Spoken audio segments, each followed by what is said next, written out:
ኢየሱስ ህይወት ብቻ ብዬ የሚተው ጉዳይ አይደለም። ለእኔ ኢየሱስ ህይወት ብቻ ብዬ አንድ ቃላት ገልጬ የሚተው ጉዳይ አይደለም። ኢየሱስ ዘላለሜ ነው። ዘላለምን ደግሞ በእንደኔ አይነት ሰው አንደበት በቀላሉ ተወርቶ የሚበቃ ጉዳይ አይደለም። ኢየሱስ ሁሌ በእኔ ሲጠራ፣ ሁሌ ሲወራ፣ ሁሌ ስናገረው ውሏል። ግን ይናፍቀኛል የኔ ብቻ። ይሄ ኢየሱስ እንደዚህ ይላል እኮ እውነት፣ መንገድ፣ ህይወት እኔ ብቻ ነኝ። ከእኔ በስተቀር ወደ አብ መድረሻ መሄጃ መንገድ የለም። በእኔ ተራምዳችሁ ወደ አብ ትደርሳላችሁ። እኔ መንገድ ነኝ፣ እኔ ህይወት ነኝ፣ እኔ እውነት ነኝ። ታዲያ ሌላ ምን ያስፈልገኝ?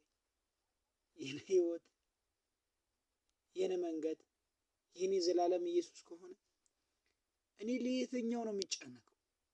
ስለ ኢየሱስ በየደቂቃው በየሰኮንዱ ማውራት፣ በየጊዜው በየቀኑ በየአንደበቴ እሱ ይወራልኝ። ያ ነው የሚያረካኝ፣ ያ ነው ደስ የሚያሰኝ። ሳይወራልኝ ሲቀር ያመኛል። ኢየሱስ ሳልለው ሲውል ያመኛል። ሳልሰማ አንድን ትውልድ ስለ ኢየሱስ እውነት ሳልናገር ሲውል ያመኛል። የኔ በሽታ ነው። አንድ ነገር ግን አስባችሁ ታውቃላችሁ?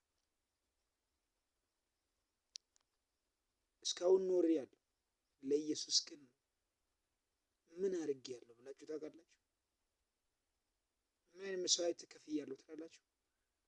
አባቶቻችን ብዙ ዋጋ ከፍለው እነሱ ግን ስጋቸውን ሳይሆን ነፍሳቸውን እስኪሰጡ ድረስ ለኢየሱስ ኖሩ።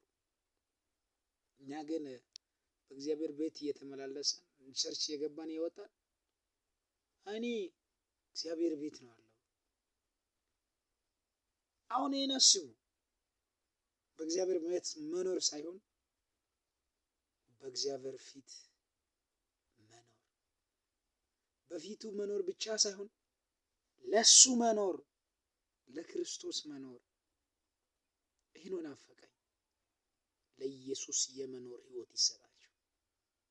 አሜን የሚል ይቀበል። በኢየሱስ ክርስቶስም ለስጋ ለልብስ ሳይሆን ለኢየሱስ መኖር ይሁንላችሁ።